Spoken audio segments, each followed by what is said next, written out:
So I'm hot in the middle of building the 2x72 belt grinder that JerSchmidt designed. And in this video, I'm gonna bring it to life. Look at that bad boy. It's alive!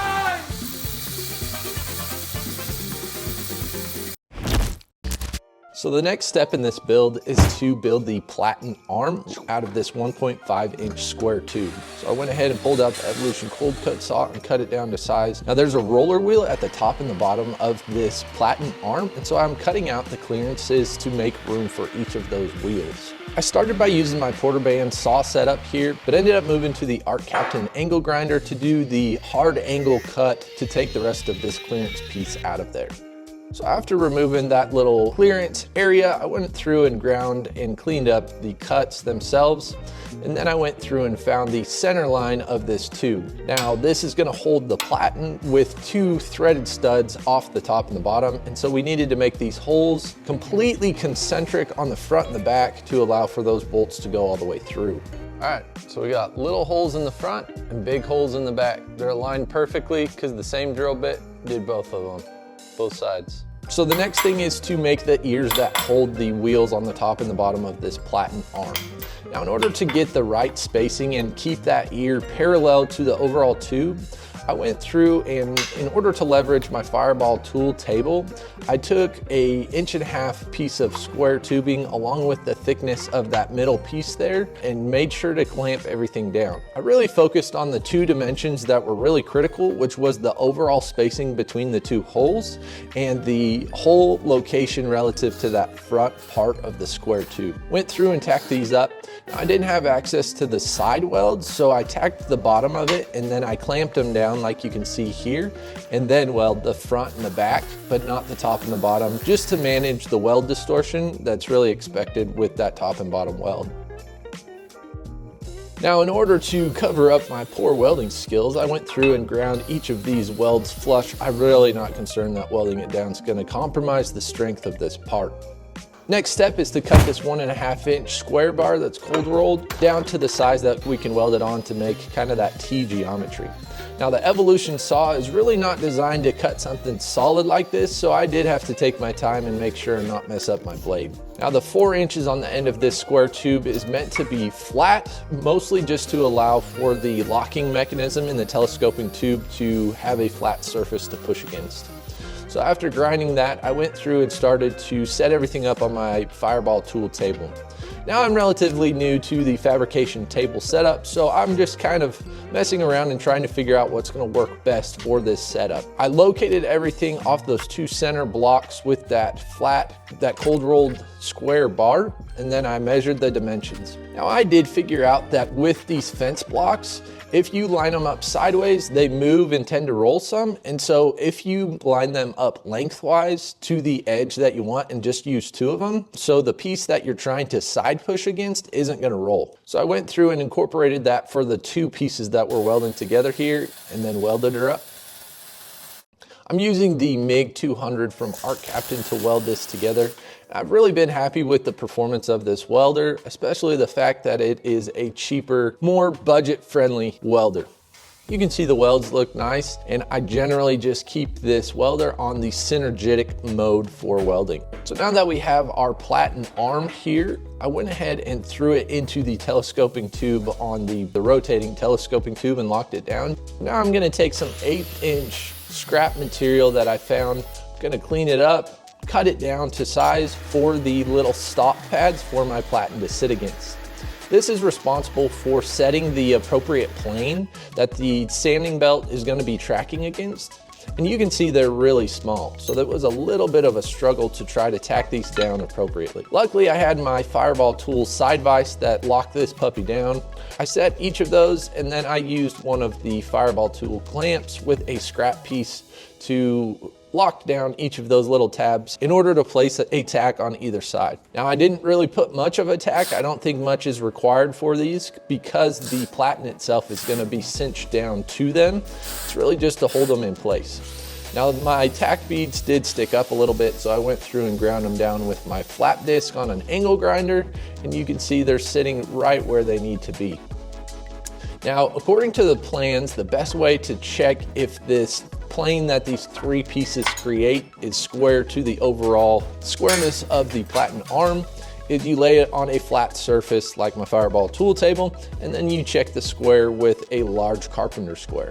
You can see in the side position, I do have a bit of a gap down at the bottom, even though it was touching at the top. And so I'm gonna go through and really work my way back and forth between filing down those stop pads that we tacked on and trying to get square.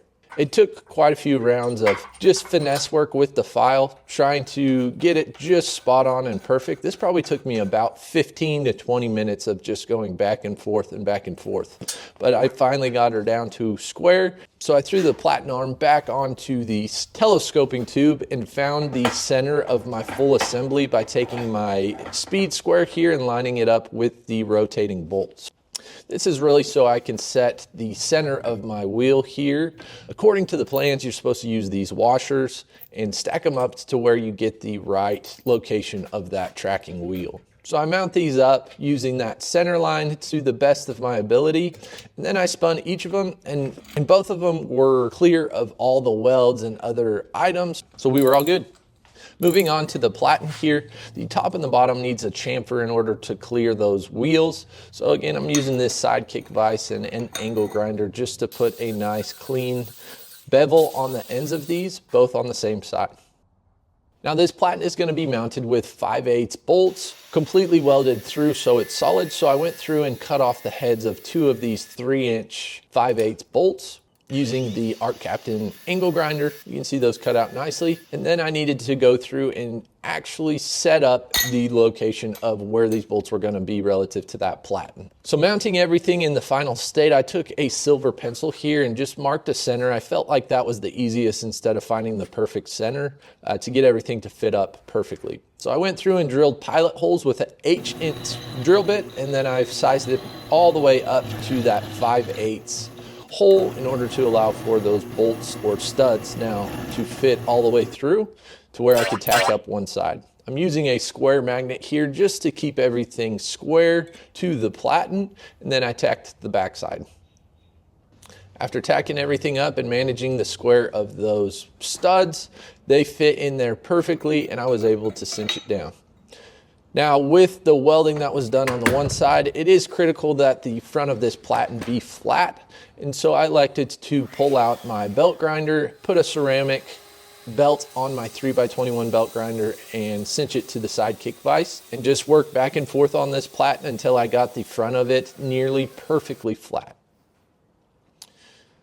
Using some washers and locking nuts, I tighten everything down, not too much because you don't want to change the flatness of this platen, but I cinched her down to where she sit flat against those 3 pressure pads that we tacked on the front of the arm there. So now we're to the point where we can put a belt on here and really check the tracking of this system. I had to move the Platen Arm slightly, but I cinched her down, put in the belt using the tensioning arm, started to spin the sanding belt here. Now this tracking wheel at the top here was a bit out of center, too far out, so I took one of the washers out. I put the belt back on using the tension arm here, and I really wanted to make sure the tracking was spot on.